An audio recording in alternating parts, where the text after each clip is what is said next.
18 जिसकी अक्सर 18D अपन discuss कर रहे थे। क्वेश्चन नंबर 25 डिस्कस कर लिया था। इस वीडियो में डिस्कस करते हैं क्वेश्चन नंबर 26 के बारे में। तो देखिए क्वेश्चन नंबर 26 में आपको गिवन क्या है, सबसे पहले तो वो देखते हैं अपन। A bag contain 6 red ball और 5 blue ball.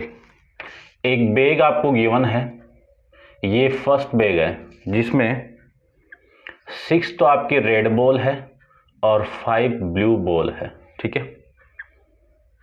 Another bag contain, दूसरा बैग भी आपको गिवन है, तो इसको मैं सेकंड ले लेता हूं, जिसमें 5 रेड बॉल है और 8 ब्लू बॉल है, ठीक है। A ball is drawn from first bag. First bag में से आपको एक बॉल को ड्रॉन करना है।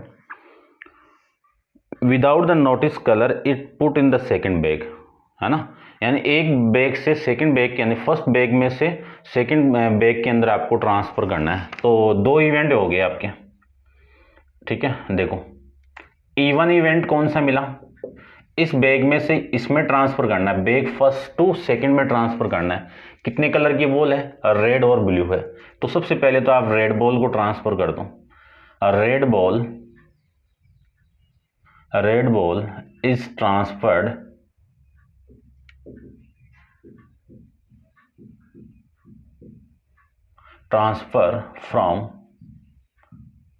From bag first to second, ये कंडीशन।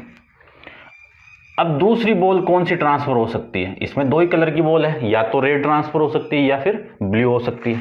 तो एक इवेंट ब्लू वाला मान लीजिए आप, blue ball transfer to bag first to second, ये 2 इवेंट हो गए।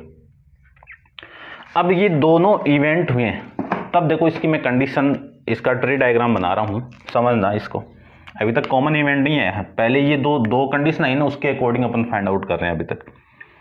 तो यहां पे मान लीजिए ये E1 इवेंट है और यहां पे आपका E2 इवेंट है, ठीक है। यहां पे बैग आपका ये फर्स्ट है, ठीक है। ये कौन सा बैग आपका फर्स्ट है, ये ले लेता हूं, समझना बस ऐसे है ना, आपको बस ऐसे ही करना है, ये सर्किल नहीं बनाना है। यहाँ पे 6 रेड बॉल है और 5 ब्लू बॉल है, इसमें ट्रांसफर हो रही है E1 इवेंट, ये बैग सेकंड, ये भी बैग सेकंड है। इसमें आपकी कौन सी बॉल ट्रांसफर हो रही है E1 में, ब्लू बॉल। तो रेड बॉल। तो रेड बॉल यहाँ पे है कितनी, 6। आपके फ्योर में 6 है, टोटल कितनी है, 11 है ना। फिर मैं यहाँ पे बात करूँ तो E2 इवेंट की वैल्यू क्या आएगी, 5 आपके फ्योर में, टोटल आपकी कितनी है, 11 बॉल है। इतना आप समझ गए होंगे, ठीक है। अब यदि मैं इस बैग सेकंड के अंदर एक रेड बॉल ट्रांसफर करूं तो यहाँ पे कितनी बॉल हो गई, 6 तो हो गई रेड बॉल और 8 हो गई आपकी ब्लू बॉल। यहां से इसमें एक बॉल ट्रांसफर करूं ब्लू बॉल, तो यहाँ पे 5 तो रेड बॉल है और 9 आपकी ब्लू बॉल है। ये तो हो गया फर्स्ट कंडीशन के अकॉर्डिंग। आगे आपको क्या गिवन है, आगे आपको गिवन है कि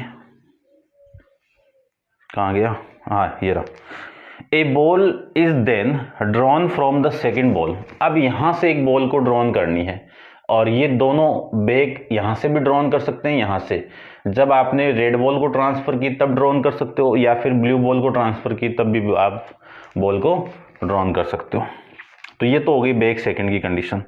अब आपको एक बॉल ड्रॉन करनी है और वो बॉल किस कलर की होगी, find the probability that the ball drawn is blue in colour. यानी ड्रॉन बॉल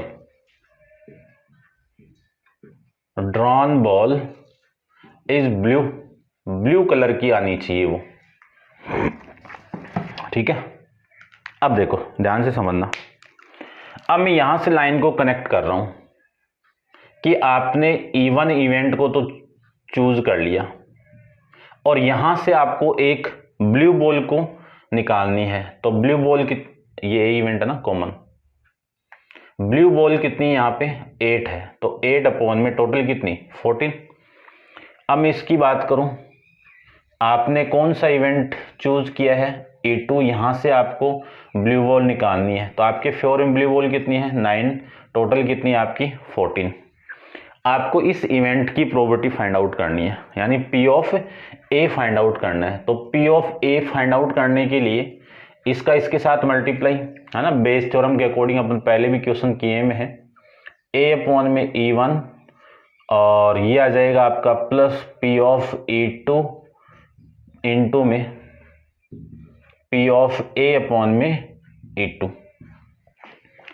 वैल्यू पुट कर दीजिए इसमें, तो वैल्यू में पुट करूं तो p of a equal to इसकी वैल्यू कितनी है 6 अपॉन में 11 इंटू में 8 अपॉन में 14 प्लस 5 अपॉन में 11 इंटू 9 अपॉन में 14।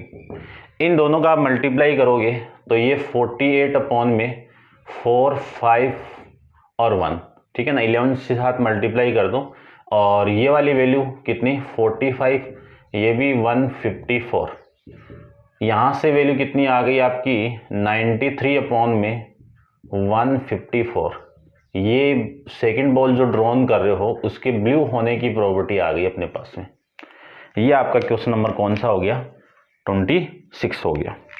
करते हैं डिस्कस 27 के बारे में। तो आप वीडियो को पॉज कर लीजिए, 27 क्वेश्चन को अपन डिस्कस करते हैं। देखो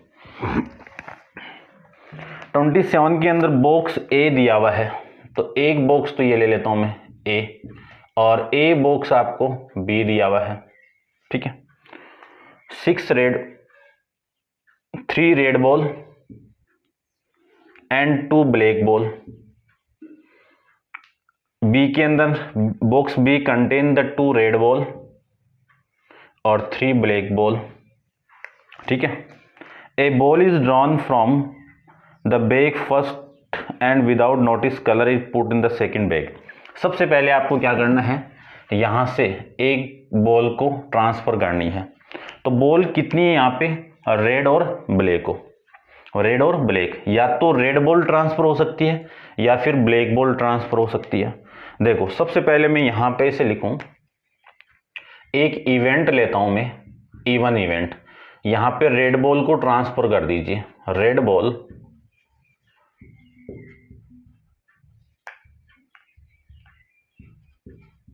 transferred from bag first to bag A, है ना यहाँ पे A2, या बॉक्स है भाई, सॉरी बॉक्स लिख दो, बॉक्स A2 B, ठीक है। ये बात समझ गए होंगे। अब E2 इवेंट जो आया है आपका यहाँ पे, E2 इवेंट देखो कौन सी बॉल ट्रांसफर हो सकती है, ब्लैक बॉल ट्रांसफर हो सकती है। तो black ball transferred from bag box A2 B, ये आ गया। अब इस बात की जो प्रोबेबिलिटी है वो कितनी P of E1, P of E1 की वैल्यू, यदि इस बॉक्स ए से मैं बी के अंदर रेड बॉल को ट्रांसफर करूं तो आपके फेवर में कितनी बॉल है 3, टोटल 5 है ना, तो 3 अपॉन में 5।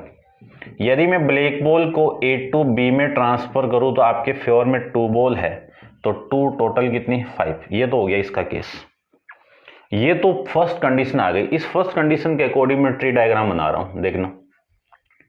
ये तो हो गया आपका E1 इवेंट और ये हो गया आपका E2 इवेंट, ये E1 हो गया और ये आपका E2 हो गया। यहाँ पे P ऑफ E1 की वैल्यू कितनी आ गई 3 अपॉन 5 आ गई, और यहाँ पे P ऑफ A2 की वैल्यू कितनी आ गई 2 अपॉन में 5 आ गई। अब ये जो E1 इस B बॉक्स है, ठीक है ना, ये बॉक्स कौन सा है B, इसके अंदर मैंने रेड बॉल को ट्रांसफर की तो यहाँ पे कितनी 3 रेड बॉल हो गई और 3 आपकी ब्लैक बॉल। यदि मैं ब्लैक बॉल ट्रांसफर करूँ तो 2 तो रेड बॉल थी पहले ही थी, अब एक ट्रांसफर कौन सी हुई है आपकी ब्लैक बॉल ट्रांसफर हुई है, तो 4 आपकी ब्लैक बॉल हो गई, ठीक है। इतना आप समझ गए होंगे। अब देखो अब क्या करना आपको,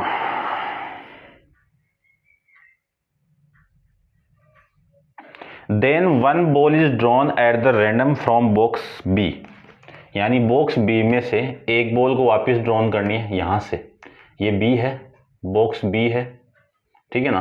देखो समझना, ये बॉक्स आपका बी है, इसमें आपकी 3 रेड बॉल है और 3 ब्लैक बॉल है, 2 रेड बॉल है, 4 ब्लैक बॉल है। ठीक है, प्लेस इन द बॉक्स ए, और बॉक्स ए के अंदर आपको प्लेस करनी है। तो देखो समझना, E4 इवेंट ले रहा हूं मैं, E3, ये बैग इस सेकंड में से आप एक बॉल ट्रांसफर कर दो, यानी इस इवेंट से आपको एक बॉक्स से, यही तो है, जब ये वाली बॉल ट्रांसफर हुई रेड बॉल, तब आपको एक बॉल और यहां से ट्रांसफर करनी है बी टू ए में। तो रेड बॉल ट्रांसफर, ये पूरा ही लिख दो सेम ही, transfer box B to A, तब यहां पे इस इवेंट की प्रोबेबिलिटी कितनी आई। अब देखना, ये इवेंट हो चुका है ना, ये वाला ये हो चुका है, यहां से आपको रेड बॉल ट्रांसफर करनी है। तो रेड बॉल आपके फेवर में कितनी है 3, टोटल कितनी है 6, ये आ गई इसकी वैल्यू। अब E4 निकाल दो, E4 के लिए ब्लैक बॉल ट्रांसफर कर दीजिए, ब्लैक बॉल पूरी सेम लिख दो लाइन, तो E4। अब इसमें कौन सा बॉक्स तो यही है ना, इवेंट जब ये हुआ तब ये कंडीशन ब्लैक बॉल ट्रांसफर, और तब ये कंडीशन मिली, यहां से आप ब्लैक बॉल वापस ए इवेंट में ट्रांसफर कर दो, यानी इस ए बॉक्स में ट्रांसफर कर दो, तो आपके फेवर में कितनी है 4 अपॉन में टोटल कितनी 6। अब देखो यहां से, यानी आपने यहां से एक बॉल को ट्रांसफर की है, तब आपका जो इवेंट है वो E3 हुआ, E3 के लिए 3 अपॉन में 6, और इस बॉक्स के लिए यानी इस कंडीशन के लिए इवेंट कौन सा E4, तो वैल्यू कितनी आ गई आपकी 4 अपॉन में 16। ठीक है, आपको रिक्वायर्ड प्रोबेबिलिटी निकालनी है।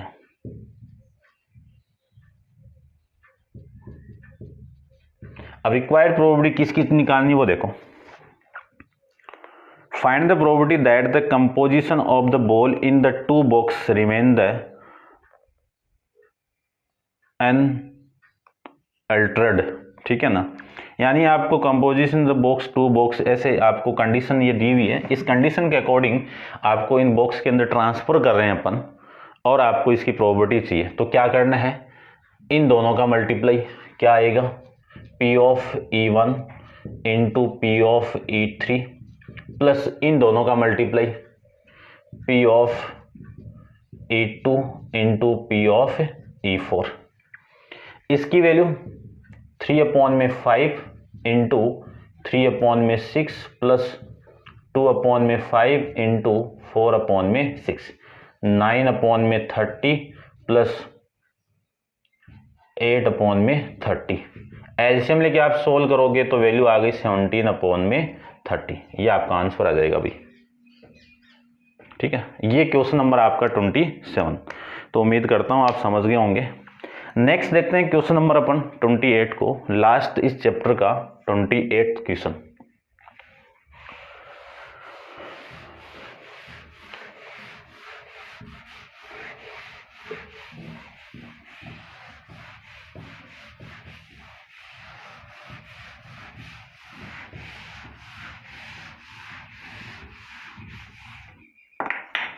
देखो क्वेश्चन नंबर में 28 की मैं बात करूं तो 28 में आपको गिवन क्या है,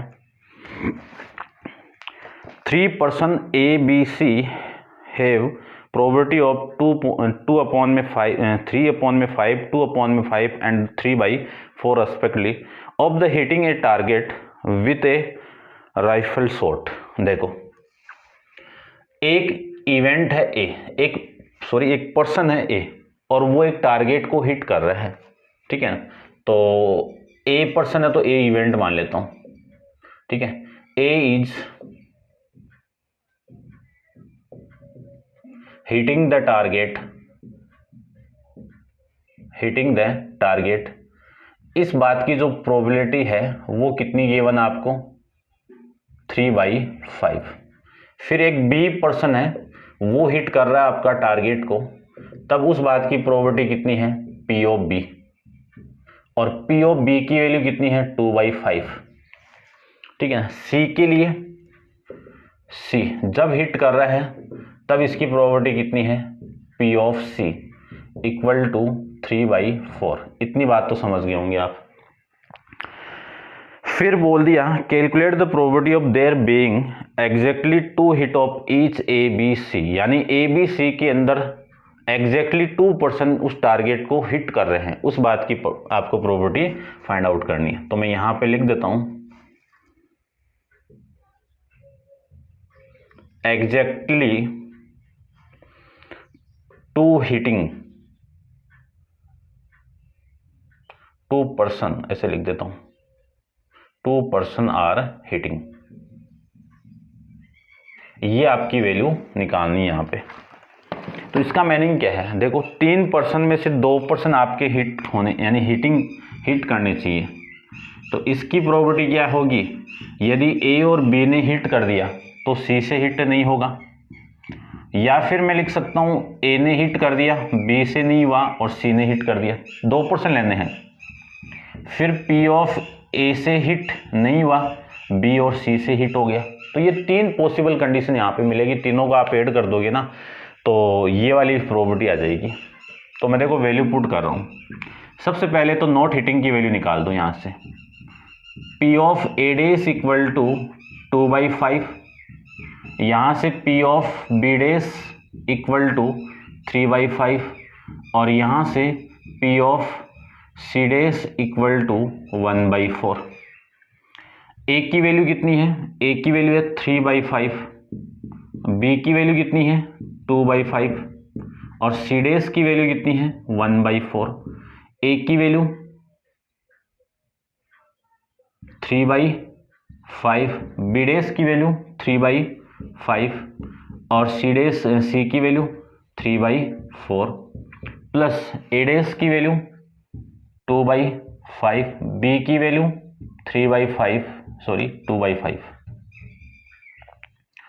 2/5 और इसकी वैल्यू सी की वैल्यू 3/5। ये लीजिए, इन सब का मल्टीप्लाई करूँ तो 6/100 और इनका मल्टीप्लाई करूँ तो 27/100 और इनका मल्टीप्लाई करूँ तो 6 और 12/100। एलसीएम कितना आ गया 100 आ गया।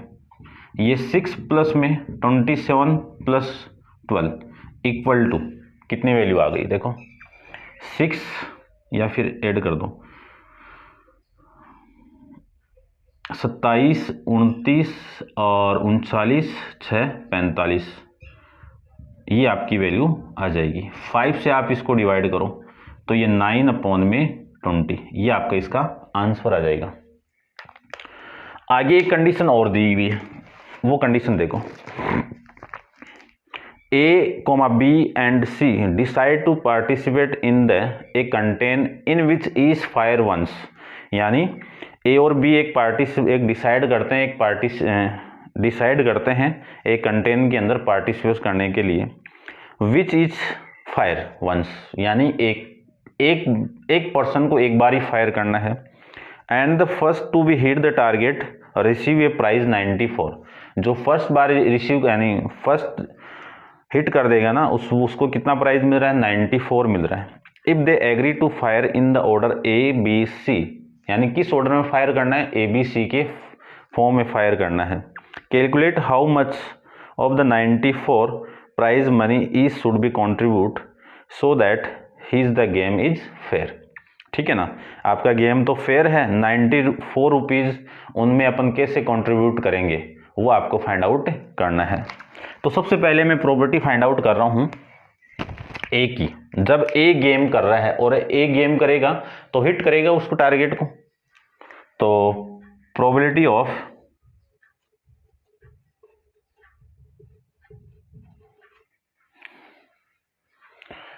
देखो सबसे पहले ए खेलेगा, फिर बी खेलेगा, फिर सी खेलेगा, ऐसे है। तो फर्स्ट पोजीशन के अंदर ए की विनिंग की मैं वैल्यू निकालूं, ठीक है ना, A is probability of A is winning,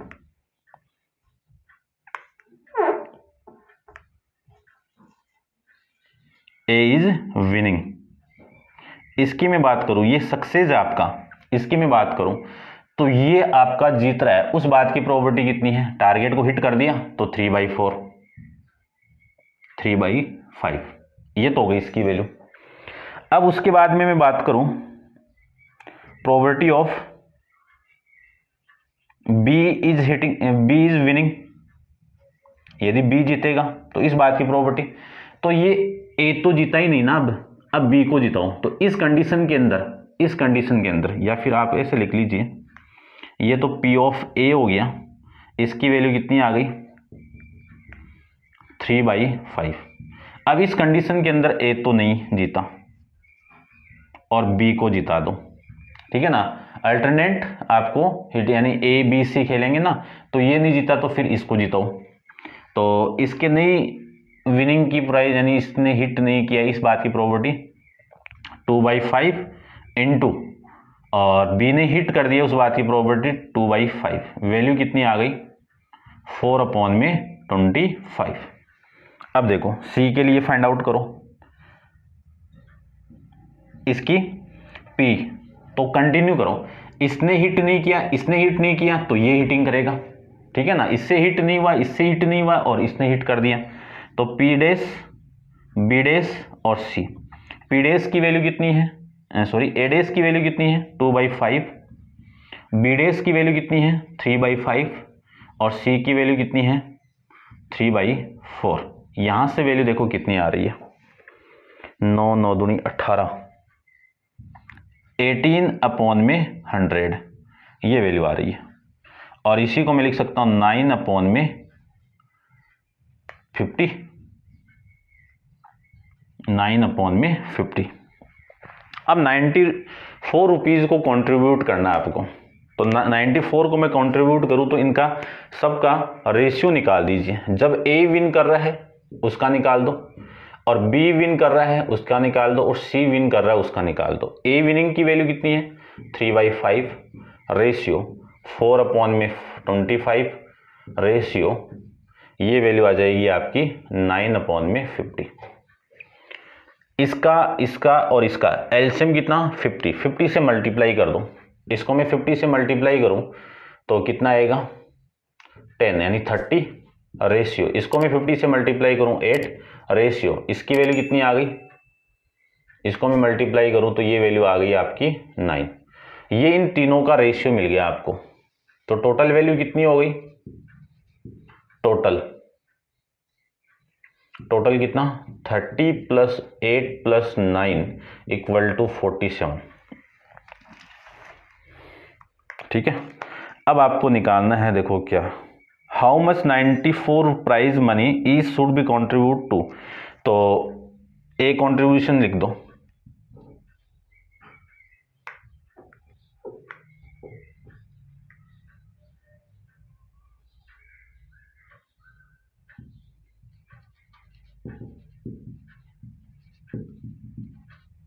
इसकी वैल्यू कितनी आएगी वो देख लीजिए, ए कंट्रीब्यूशन की वैल्यू, टोटल कितना है आपका प्राइस, टोटल प्राइस 94 है ना, 94, और टोटल वैल्यू है कितनी 47, आपको किसका चाहिए ए का, तो इसकी वैल्यू कितनी है 30, इसको मैं इससे कैंसिल आउट करूं तो वैल्यू कितनी है 2 से मल्टीप्लाई करो 60 रुपीज, ए को कितना मिला 60 रुपीज, फिर बी कंट्रीब्यूशन की वैल्यू निकाल दो, 94/47 इंटू में कितना 8, इससे कितना 2, तो वैल्यू आ गई 16 रुपीज। फिर सी के लिए कितना कंट्रीब्यूशन हुआ है, वो 94/47, छोटी क्लास में आप रेशियो फाइंड आउट करना सीख के आए हो, वैसे ही कर रहा हूं मैं, तो ये वैल्यू आ गई 18 रुपीज। ये तीनों की वैल्यू कि ए को कितना प्राइस मिल रहा है, बी को कितना प्राइस मिल रहा है और सी को कितना प्राइस मिल रहा है, 94 को डिस्ट्रीब्यूट करना है आपको, ठीक है। तो ये आपका क्वेश्चन नंबर 28 कंप्लीट है, और इस क्वेश्चन के साथ आपकी एक्सरसाइज भी कंप्लीट है। अब आप वीडियो को पॉज करके इसको नोट डाउन कर लीजिए, और वीडियो को लाइक शेयर वगैरह कर देना। नेक्स्ट चैप्टर पर नेक्स्ट वीडियो में डिस्कस करेंगे। आज के लिए इतना ही, थैंक यू सो मच।